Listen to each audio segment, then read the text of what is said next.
menurut gue apakah bijak ngasih tunjangan 50 juta per bulan ke anggota DPR yang rata-rata pasti udah punya rumah yang bagus-bagus. Semestinya dikumpulkan kembali untuk kebutuhan rakyat. Kan pemerintah kan dengar-dengar lagi efisiensi. Kenapa hal-hal yang seperti itu tidak diefisiensi? Anggota DPR dapat tunjangan rumah sampai 50 juta.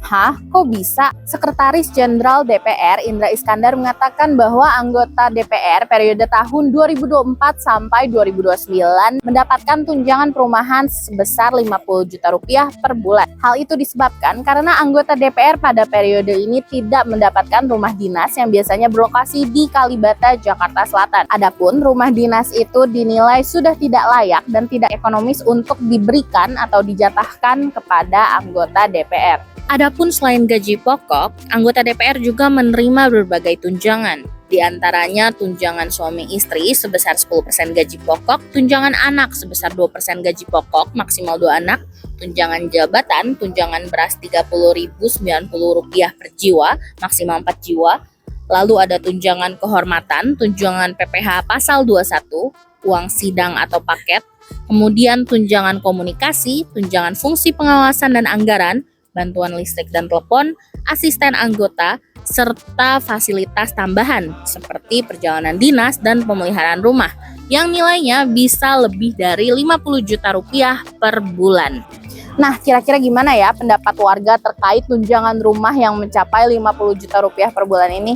Kita langsung tanya aja ya. Mohon maaf nih, itu sama naik gaji, itu sama aja kayak lu naik gaji 50 juta per bulan.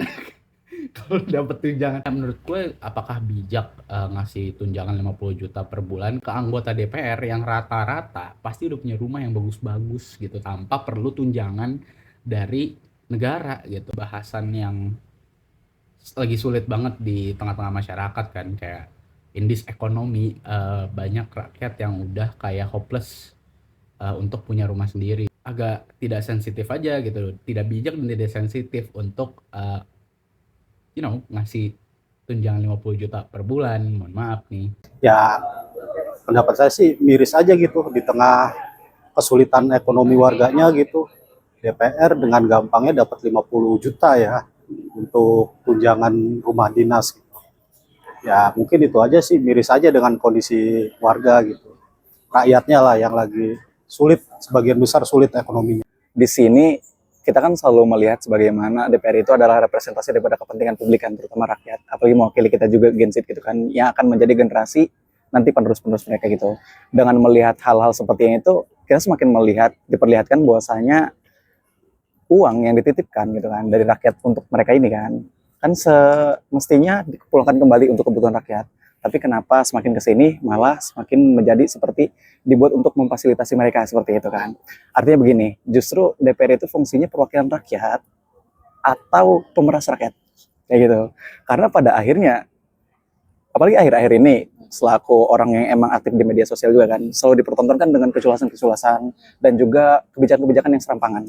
Ya, kami di Law Firm sendiri sering menemukan kasus-kasus yang serupa gitu kan, mohon bantuan-bantuan dari rakyat-rakyat sipil yang nggak mampu, dan memang selalu mengarah pada kebijakan yang selalu salah sasaran seperti itu. Makanya kalau misalkan ditanya pendapatnya, pasti tentu lebih kemuak sih. Namun di sisi lain kita juga tidak diberikan ruang untuk bisa memberikan masukan, aspirasi seperti itu, karena mekanisme reses atau apapun itu sebetulnya hanya ajang formalitas semata. Ya, terutama mungkin saya juga dari milenial ya, dari generasi milenial gitu. Saya juga sudah menikah gitu. Ya merasa sulit gitu. Sementara dari pemerintah sendiri kan menyediakan rumah juga seperti yang rumah murah itu, seperti ya tahulah kondisinya kecil kayak gitu. Dengan harga dan batas minimum penghasilan juga ada syarat dan ketentuan. Dan pemerintah sendiri ya kayak saya di Jakarta sendiri kan disiapkan rusun juga ya. Rusun juga itu kita nggak seperti segampang yang dibilang sama pemerintah lah. Saya sebagai warga DKI juga yang berKTP DKI sampai sekarang juga masih tinggal di rumah kontrakan gitu karena tidak. Kalau boleh tahu sebulan berapa kontrakan? Kalau sebulannya sekitar 2 juta ya. Kalau sama listrik mungkin sama air sama listrik ya 2 juta lebih. Pernah ya KPR juga tapi kurang minimum penghasilan karena waktu itu istri belum bekerja. Terus ya pernah juga ke daftar di rusun ya, tapi kita pikir juga di rusun juga harganya nggak jauh beda dengan rumah kontrakan gitu. lokasinya pun jauh dari tempat kerja. Jadi saya lebih memilih rumah kontrakan karena sama-sama kontrak dan tidak beda jauh harganya, tapi dari lokasi kerja dekat. Sementara rusun kan di pinggir-pinggir Jakarta ya jauh lah. Itu aja sih. Tapi kalau batas minimum penghasilan tadi berapa memangnya? Ya kalau saya sih kan gaji UMP ya, ditambah istri juga kan ibu rumah tangga. Jadi ya mungkin agak sulit sih untuk KPR rumah atau Berarti daftar dengan rumah susun bisa dibilang milik. minimum yang untuk meng-apply itu lebih setara atau lebih tinggi daripada yang didapatkan gitu. Ya lebih tinggi sih, karena kan kalau kita mau mengajukan KPR ya, itu kan ada yang namanya apa ya, intinya itulah Bu, untuk menimbang berapa kuatnya untuk kebutuhan sehari-hari, untuk cicilan itu kurang memenuhi dengan gaji Kurang UMP syarat lah gitu. DKI Jakarta. Oke. Berarti masih berjuang ya untuk Iya. mendapatkan rumah gitu. Ya, Harapan lu mungkin untuk DPR gitu dengan kondisi tadi dan masih berjuang untuk rumah. ya kan pemerintah kan dengar-dengar lagi efisiensi. Kenapa hal-hal yang seperti itu tidak diefisiensi? Itu aja sih. Mungkin harusnya bisa dialihkan untuk mensubsidi dari berapa jumlah DPR, DPRD atau tingkat kota, kabupaten itu bisa lah. Tunjangan-tunjangan rumah dinas itu disubsidi untuk rumah warga yang membutuhkan. Tapi kalau sekalian karena masnya pernah daftar untuk rusun dan rumah tadi itu ada masukan juga nggak untuk pemerintah terkait itu? Ya mungkin itu lebih dimurahkan lagi, syarat minimumnya pun harus lebih lagi. Karena mungkin gini, ada syarat minimum dengan gaji UMP. Tapi ketika kita sudah mendaftar, ada tim verifikasi, ada apa, nggak lolos juga. Karena kan kita ada kebutuhan lain-lain. Kita hidup bukan cuma rumah, kan ada kebutuhan pokok lain gitu. Kadang seperti itu. Udah dari tahun berapa berjuang mencari rumah? Awal 2022 lah. Ya, awal di 2022 lah. Itu berarti sejak menikah? Ya, sejak menikah. Sejak awal-awal menikah kita udah survei sampai ke Bekasi, sampai kemana, tapi ya itu, gagal di itu. Karena harus di atas 20 tahun, kita pikir dengan di atas 3 juta ya itu agak memberatkan kita. KPR itu sekitar 3 jutaan. 3 juta, ya sekitar segitu. Kalau sekarang kontrak daerah mana kalau boleh tahu? Waktu itu kalau kontrak sekarang. Kalau sekarang di daerah Jakarta Pusat. Udah kepikiran beli rumah belum sih?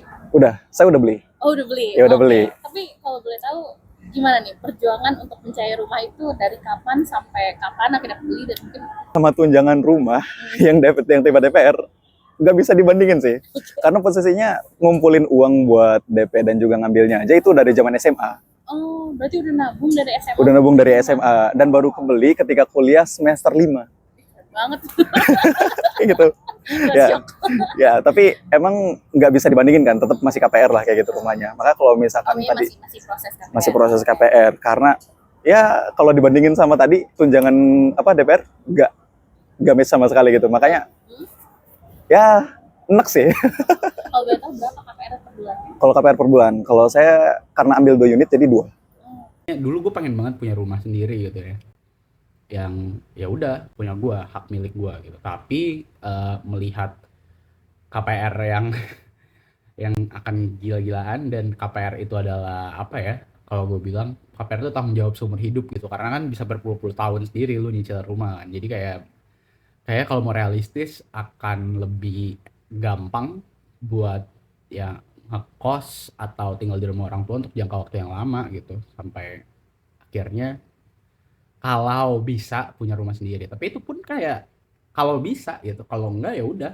mau gimana gitu. Karena saya backgroundnya hukum dan kebetulan field saya hukum tata negara di TESA saya juga, alangkah lebih baiknya tidak hanya sekedar untuk mendengarkan aspirasi dari masyarakat. Saya mungkin lebih berharap ada wajah baru di DPR nanti.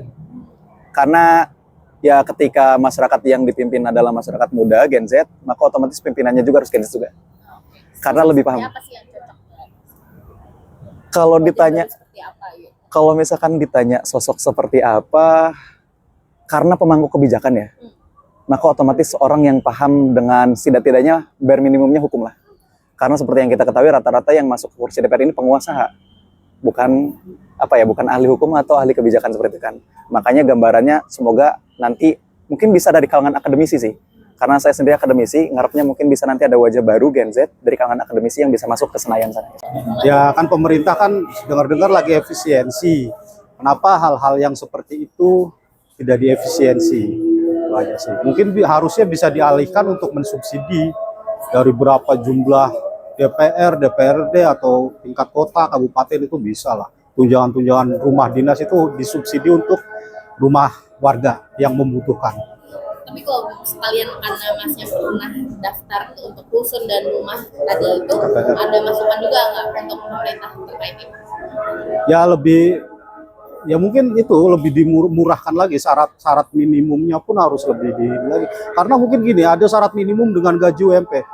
Tapi ketika kita sudah mendaftar, ada tim verifikasi, ada apa, nggak lolos juga. Karena kan kita ada kebutuhan lain-lain. Kita hidup bukan cuma rumah, kan ada kebutuhan pokok lain gitu. Kadang seperti itu. Gua harapannya adalah daripada dikasih, sebenarnya kan ini sistem ya, rumah itu tentang sistem gitu. Daripada lu ngasih satu-satu orang kayak duit sebanyak itu, yang nanti pasti implikasi ekonominya ada aja gitu, kayak misalnya jumlah uang yang beredar terlalu banyak sehingga kayak uang kertas gak ada harganya lagi. Mending tuh kayak harga rumah tuh pemerintah tuh harusnya tegas sama developer perumahan untuk ngasih batas atas gitu, kayak lu tuh gak boleh jual rumah lebih dari segini gitu. Kayaknya itu bisa dilakukan, dan itu ada di beberapa negara, kayak misalnya di Amerika, di New York itu ada kok batas atas kayak sewa tahunan atau kayak harga perumahan, harga rumah gitu. Kayaknya itu bisa diterapkan sih.